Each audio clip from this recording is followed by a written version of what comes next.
Alright, so I don't know how all this is going to work, and we're going to find out as we go, I guess. Hopefully everything does its thing properly. Let me get a sound check on that. Sound check looks good on that. I did build a microphone stand out of wood, but I'm not going to be using it today because it's mainly for me to play gigs on for this show. Like, so if I want, I don't have to hold the microphone. Today I want to tell you guys the story of IOP, which is a record that was produced in 2018 by me and a group of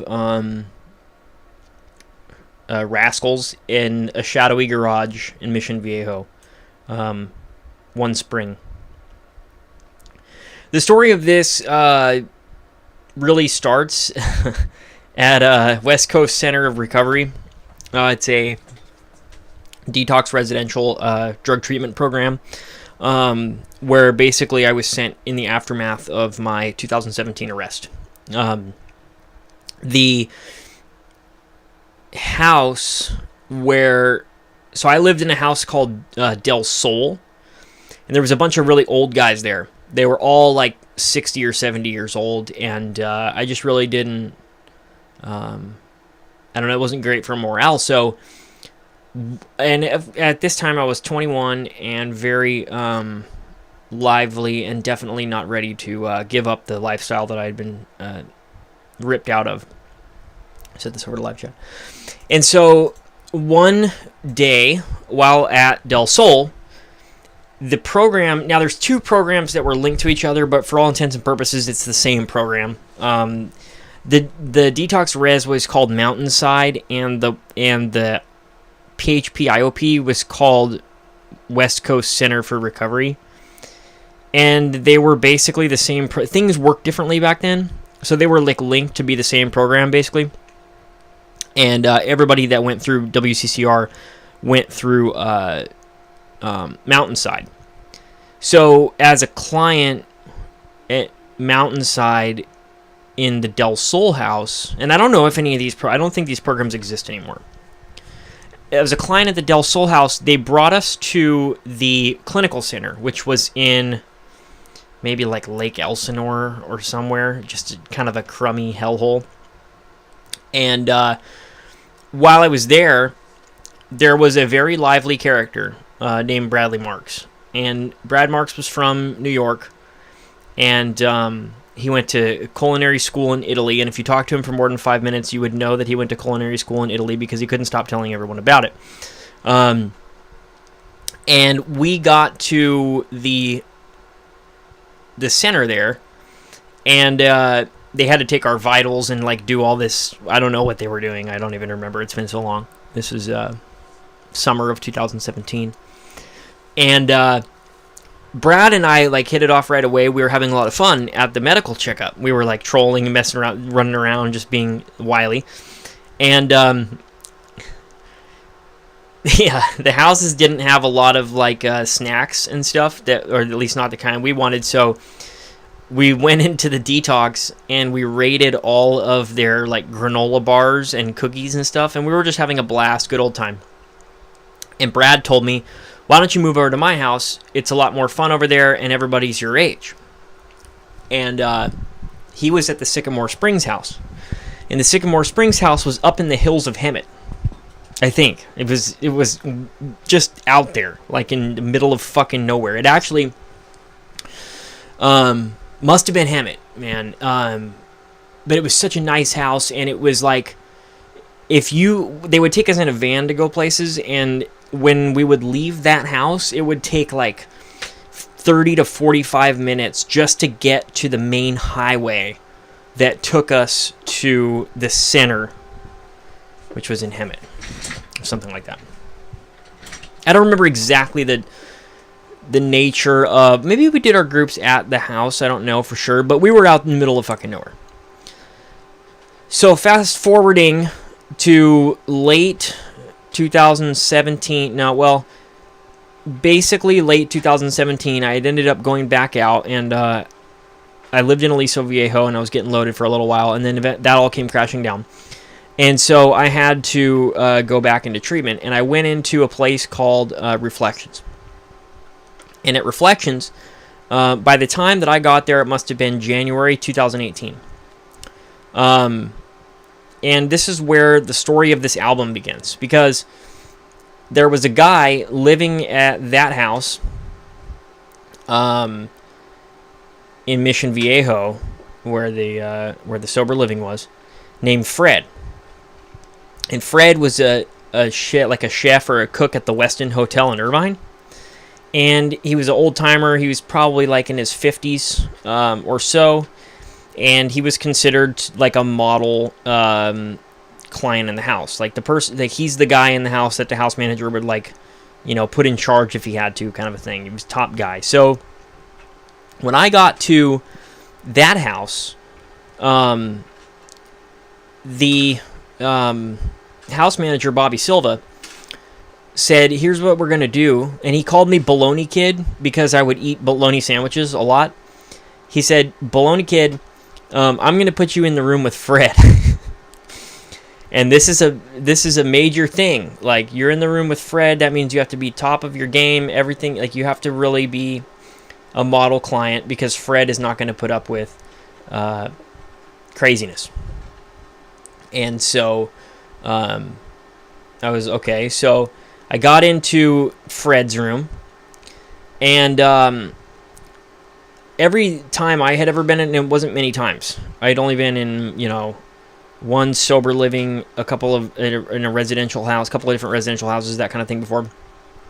And I thought that every room had a television.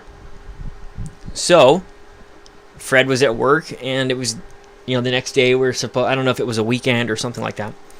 But I just grabbed the TV remote and just turned the TV on, and I started watching Forensic Files. And didn't think anything of that until the next morning, when Bobby came storming into the room, the house manager, and he said, Baloney Kid, get all your shit. You're going upstairs in the room with Patrick. And I said, well, what the fuck happened? And he said, I told you not to touch anything in this room, and you turned Fred's TV on, and he got home last night, and you were watching TV. And I said, well, I thought it was a house TV. I didn't know that was, you couldn't turn the TV. And he said, no. I said, don't touch anything in that room. That's Fred's TV. You're out of the room. Thank God that happened anyway, because I wouldn't want to be roommates with Fred anyway. And so I went up to Pat's room, and what I didn't know is that Pat and I would be friends basically forever after that.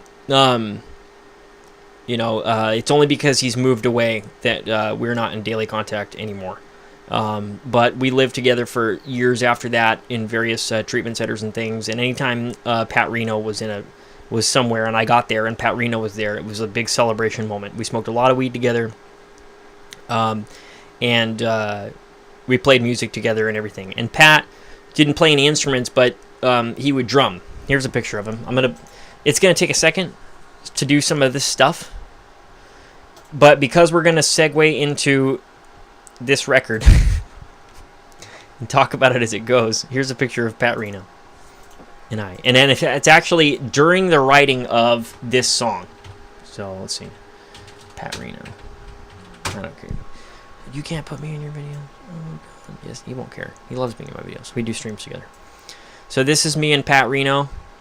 January 2018. Could be February. If it's February, it's early February. I'm thinking it's January. It's either late January or early February 2018. And as you can see, Pat Reno is drumming on his knees. Going. And basically, I came to Pat and I told him, hey, look, I just wrote a new song. Let's play it. You play the drums on your knees like you're doing there, and we'll demo it. And I think I actually have the video of this. But I'll play the studio version as we go into this record.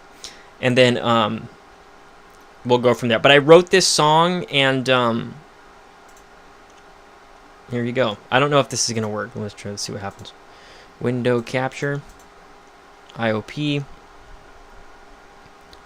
Capture audio. I think it captures audio, and it just claims that it doesn't. But we're going to try it. See what happens.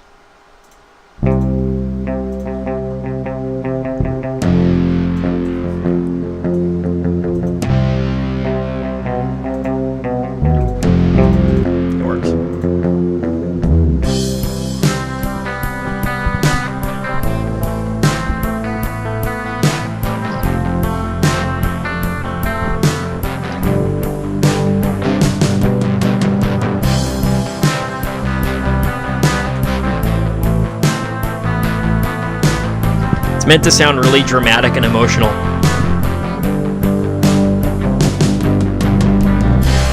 guess I've been kicked out of Fred's room. Shouldn't have turned his TV on. Bobby's coming into Fred's room. Baloney kid, it's time you take your shit and move. Guess I've been kicked out of Fred's room.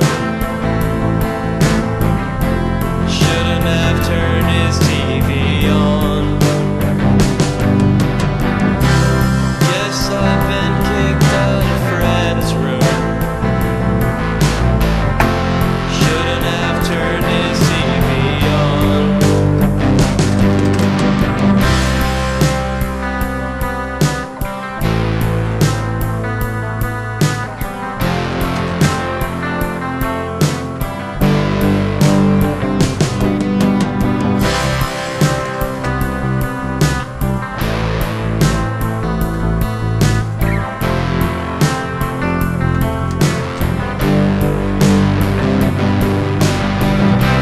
There I was just lying down. Forensic files on the screen. And this dude comes home from work, freaking out and making a scene. Guess I've been kicked out of Fred's room. Shouldn't have turned his TV on. Guess I've been kicked out of Fred's room. Shouldn't have turned his TV on.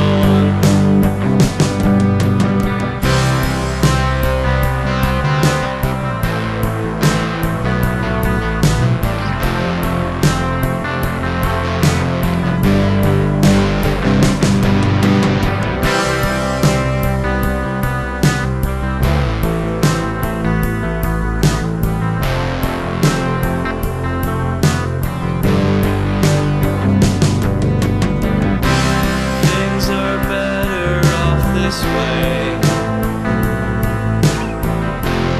Things are better, so they say. Now I've got my room upstairs. I never realized how much Fred cared. Guess I've been kicked out of Fred's room. Shouldn't have turned his TV on. Guess I've been kicked out of Fred's room. Shouldn't have turned his TV on.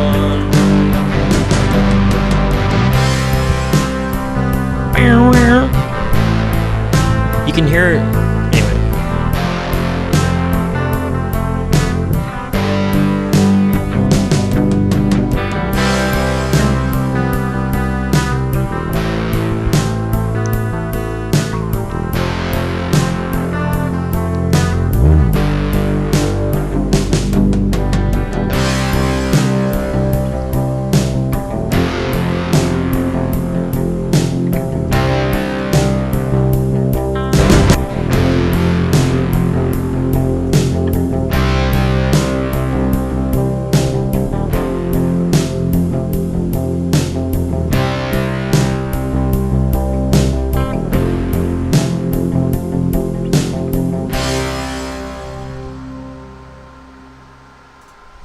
Okay, so that track. Uh-oh. But this kind of started the idea. Well, round about the time that Fred's Room was written, I'm gonna move this a little bit. Let's see if I can move that. There we go. Round about the time that Fred's Room was written, there was a client in the house named Suzanne, and Suzanne had a boyfriend named Ryan Dowdy. And Ryan would come over to the house and sleep on the couch. It was a bit of a flop house. Everyone was high on something here, which is, of course, why I liked it. But Ryan would come over and sleep on the couch. And one night, I was hanging out in the backyard with them. I think Pat, Suzanne, and Ryan were out there. And I had a guitar. I don't know what I was playing. I played something for him, maybe Fred's Room or something. This is a brand new song at that time. So, Ryan was like, "Oh, I learned how to play guitar." Or like, let me see the guitar, whatever it is, you know. And then he started playing like G and C, and it was just back and forth these same two chords. And a combination of, I just liked his energy, and I liked him as a guitarist, and we were stoned. It sounded really good at the time, and I was like, dude, you can play guitar, let's make a fucking band. And he was like, well, I can't really play guitar, I can only play those two chords. And I was like, you can play guitar, that was fucking awesome, you know. And so we started going into my laboratory, which is in the garage, and playing songs together. And I've always been like this with other musicians. Like, I like to play the rhythm section and then just let them do their thing. And especially if they just come up with some chords and then I just play along to them. That's one of my favorite things to do when playing with other musicians. And it's kind of how the Electric Ceiling happened. But Ryan picked up the guitar faster and better than anyone I've ever seen in my whole entire fucking life to this day. In a matter of about 3 weeks, we were just songwriting machine together. And we would go out to the park, which was basically, this is at the corner of fucking, what's it called? Like, I don't know. Anyway, it's La Paz and Crescenta, I think, in Mission Viejo, and there's a little park there at the corner. The house was on Aracena Drive in Mission Viejo. And we would go out there and we'd smoke joints, and then we would come back and play songs together. And one day, I had a Marshall combo. I don't even know what happened to this Marshall guitar amplifier or whatever, but I think it broke or something like that. I don't fucking know. Oh, Matt Pernick took it. Something like that. But I had a Marshall, and I turned the effects on, and I cranked every single effects channel up, all of them. Delay, chorus, reverb, everything, to the point where it didn't even sound like a guitar anymore. It was washy. It was like that. And I started playing the following chord progression.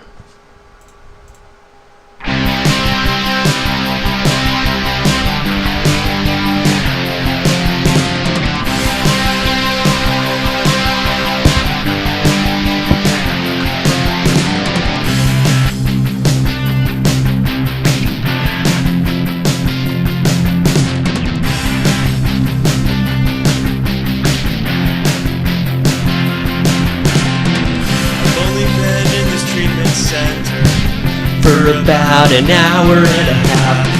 I've only been inside this intake office for about an hour and a half, and I've been to 26 meetings.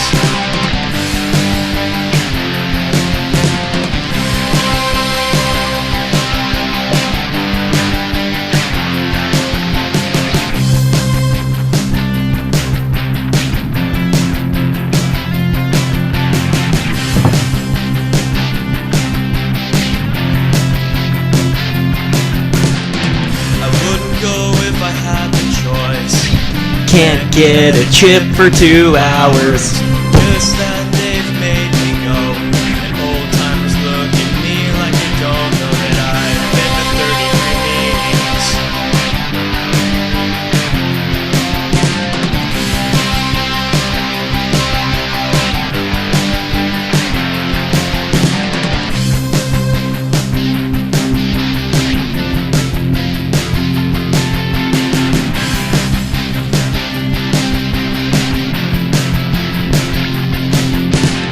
The lady at the desk and the therapist are shoving 12 steps down my throat, Telling me that I cannot miss every meeting in a 50-mile radius.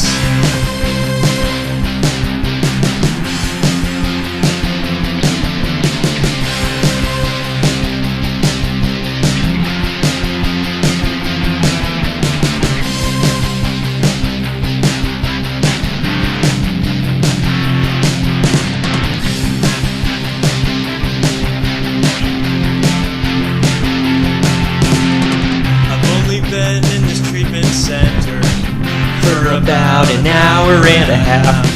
I've only been inside this residential for about an hour and a half, and I've been to 68 meetings.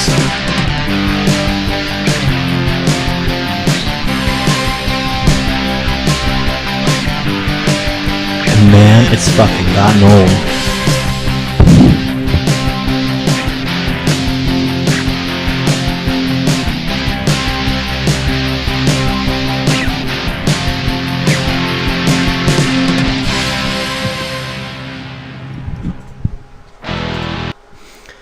Okay, so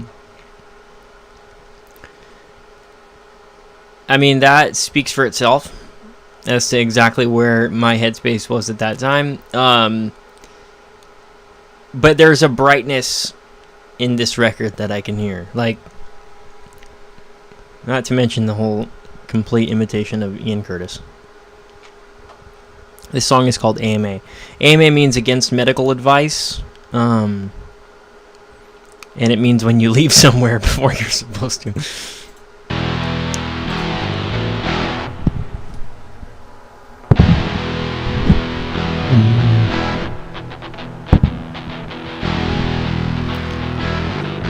This was very common back then. We're going to talk all about referrals, implants, getting paid to go to treatment.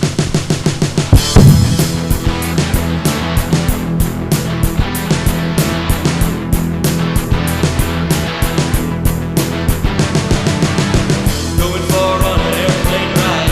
You know me, I've done this 19 times. Packing up, flying out far west. I'm over here for the subunits.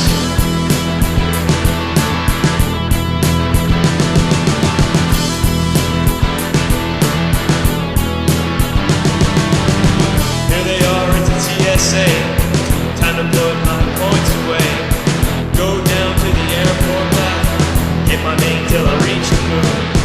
I'm just here to AMA. I'm just here to AMA. I'm just here To AMA and relapse. just to get paid.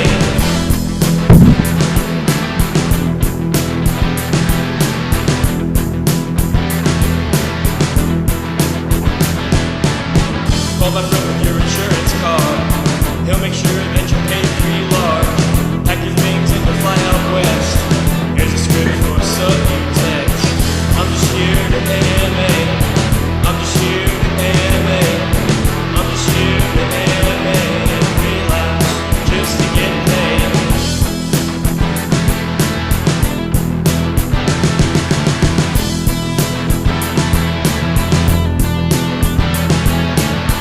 I'm the type in an RTC. Who will sell you dope and speed? I'm the type in your IOP who this is dirty every week for me. I'm just here to AMA. I'm just here to AMA. I'm just here to AMA and relapse just to get paid.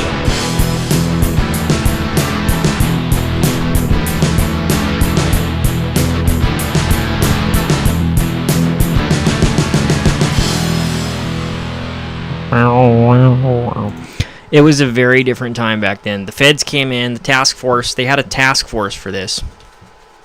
And basically, back in those days, you could... There were 3 different little gimmicks that you could do. One of them was... let me think about this. Because there's a couple of different gimmicks that everybody would do. And everybody that you knew was a marketer. And their job was to get you from one treatment center to another. And if you went there and did a certain amount of time there, they would get paid a referral from the insurance company, and then they would give you a portion of that referral. So there was a huge market in everybody trying to be a marketer. And they were just these scum of the earth sleaze bags that would go from IOP to IOP, trying to poach clients to go from one place to another. And they would go to another place, and then they would get paid. And then sometimes, if you're lucky, they would give you a portion of that referral money. But sometimes they would just disappear, and you would never see them again. They would do what's called burn you. So you'd end up there, and you wouldn't get paid. The other gimmick was that they had, at the time, naltrexone implants. And it's basically for opioid users and alcoholics. And the idea is that if you take naltrexone, whether it's in a pill or in an implant or something, then it helps with reducing cravings, and it also makes it so that if you ever drink or do an opioid again, it will make you violently ill. At least for several months.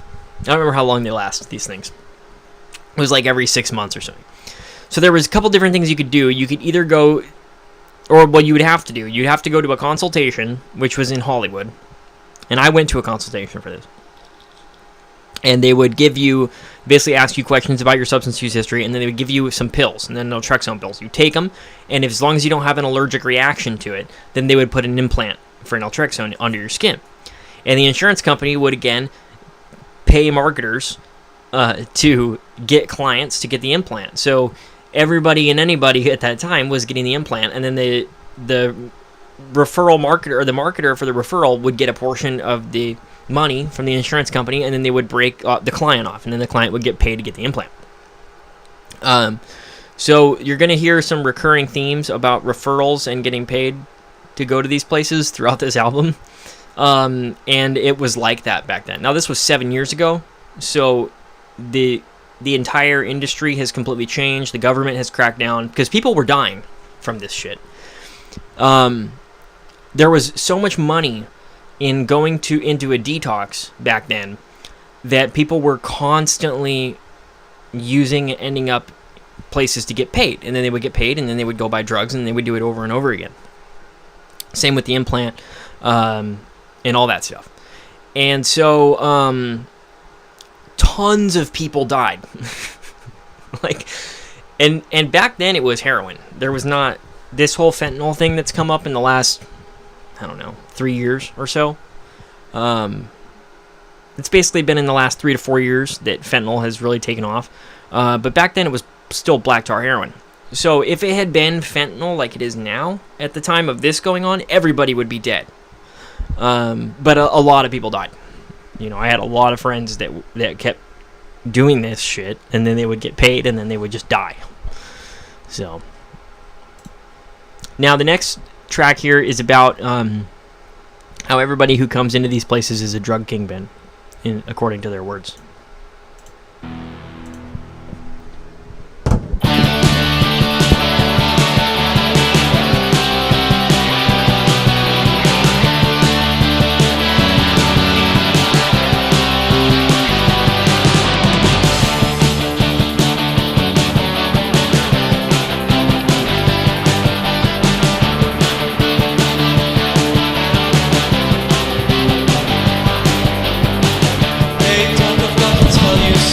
What's up, Zap? Something that I think you really should know.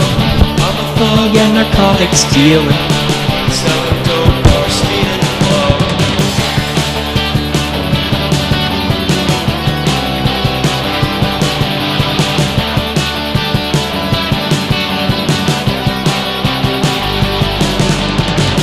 Hey, dog, I've got to tell you something. Pretty sure I'm Papa Escobar. Hey, dog, I know you'd love to know how I stole 10,000 cars. It says, don't worry, secret safe with HIPAA. Your secret safe with HIPAA. What's that?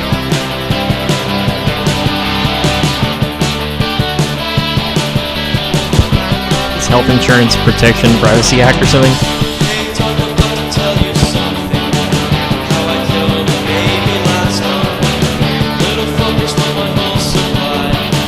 So I had to make him die. He says, don't worry, secret safe with HIPAA.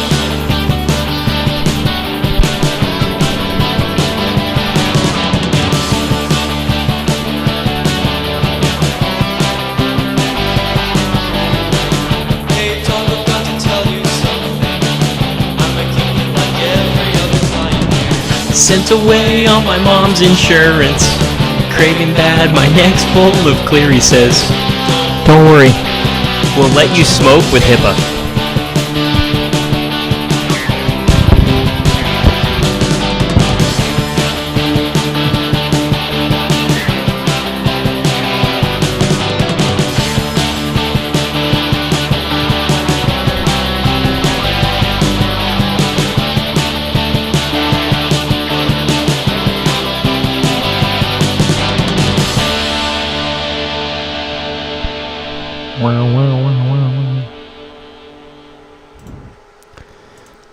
around about this time, they had me on Wellbutrin. And Wellbutrin is basically it's a dopaminergic reuptake inhibitor, where it inhibits the brain's ability to reabsorb its dopamine. So it's used for the treatment of dopaminergic stimulants, including nicotine. So people will quit smoking with Wellbutrin. For a bit there, they were trying to treat meth addiction with Wellbutrin. And I don't really see this happening anymore. It's not as common, and maybe we can really get into why. But Wellbutrin, if you don't take a stabilizer, what'll end up happening is you end up with so much dopamine and norepinephrine in your brain that it will make you go manic, and in high doses can cause seizures. And so I was taking Wellbutrin, but I wasn't taking it as prescribed. There's a nickname for Wellbutrin. It's called jailhouse cocaine, or I think it's jailhouse coke. And basically the idea is you can crush it up and snort it, and it burns a lot when you snort Wellbutrin. Well, ever the chemist, I was running cold water extractions on my Wellbutrin. And then I was evaporating the Wellbutrin crystals intentionally and purposely onto the record sleeve of the Velvet Underground's White Light, White Heat. And if you, I don't have a picture of it, but look up White Light, White Heat. It's an all-black album cover. And it had a smooth surface to it. So it was really nice for evaporating bupropion hydrochloride, which is Wellbutrin. And then I was smoking it on aluminum foil. Needless to say, that was not how you're supposed to do Wellbutrin. And so what ended up happening was I was starting to get manic and staying up really late. I was deep into the recording sessions of this record that you're hearing now. And one night, must have been about midnight or so, I was messing around in the studio, and I was on my drum machine. And I found, I had a swing drum beat going, like, and I found this chord progression. And manic from the Wellbutrin, I stayed up until probably like 4 o'clock in the morning recording this entire song. So this song right here is recorded late in the middle of the night, high as fuck on Wellbutrin.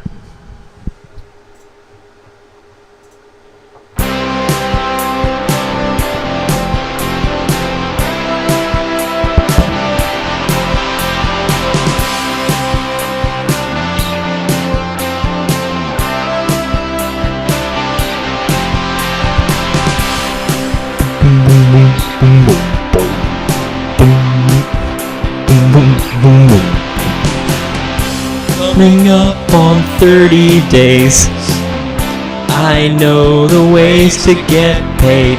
Slice me open, Uber me, and put this chip inside me.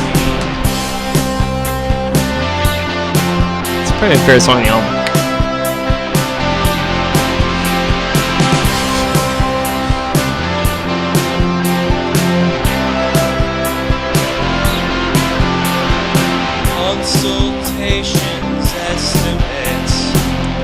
Why do these rules exist? Cash me out before the door. And now I know I'll never be poor with this chip inside me. Surgical implants, chips inside me. It's definitely the best song on the album.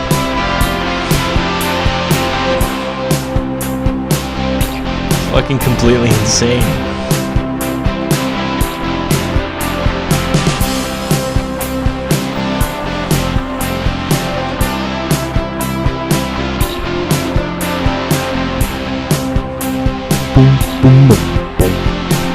It's 2 chord song. The whole thing's 2 chords. See my Scars, I'm all healed up. I just can't get enough. Now I'll switch To crack cocaine. So the day. the naltrexone was treating people's opioids because they couldn't do opioids anymore, so they would just switch to crack. Estimates, referral pay. It's all the same, they say. Cash me out in any way. I've found a way to get paid with this chip inside me. Surgical implants, chips inside me. Chips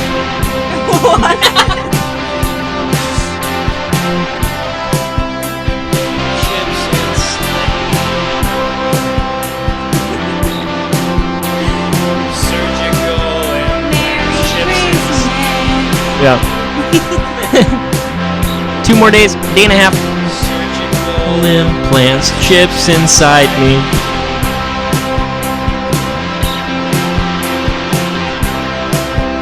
Boom, boom, boom, boom. Boom, boom, boom, boom.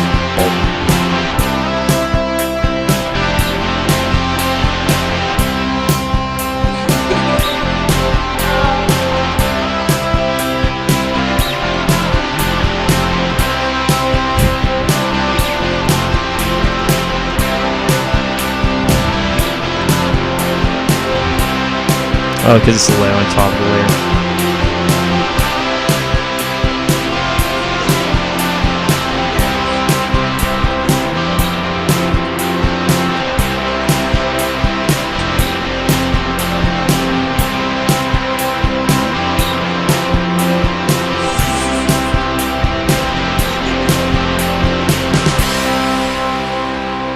Wow, wow, wow, wow.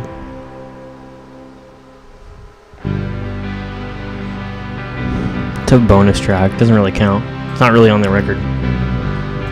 In the driveway. It's an outtake, actually. Something's happening in the driveway. Sounds like conflict, death, and war. Bobby's... Something in the driveway? I'm gonna play it. It's funny. I haven't heard this in a long time.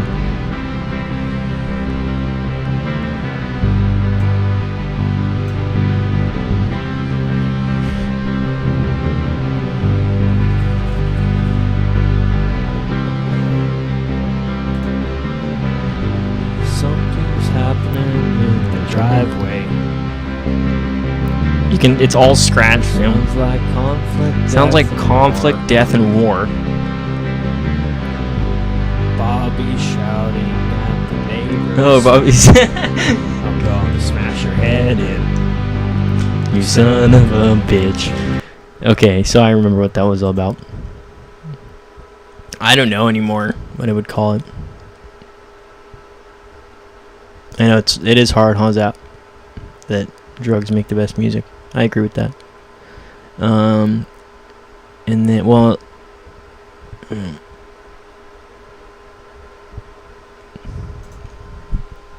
Oops. Let's move things back around. So that's the tale of IOP. There's a lot of... It was just a really cool time, you know. I don't know where most of those guys are anymore. But I wanted to do this in honor of Ryan Dowdy and Pat Reno and Brad Marks. And in loving memory of Cord Fisher. He committed suicide shortly after this album came out, I believe. I think it was 2018. So, he was a really cool guy. So I dedicate this also to him.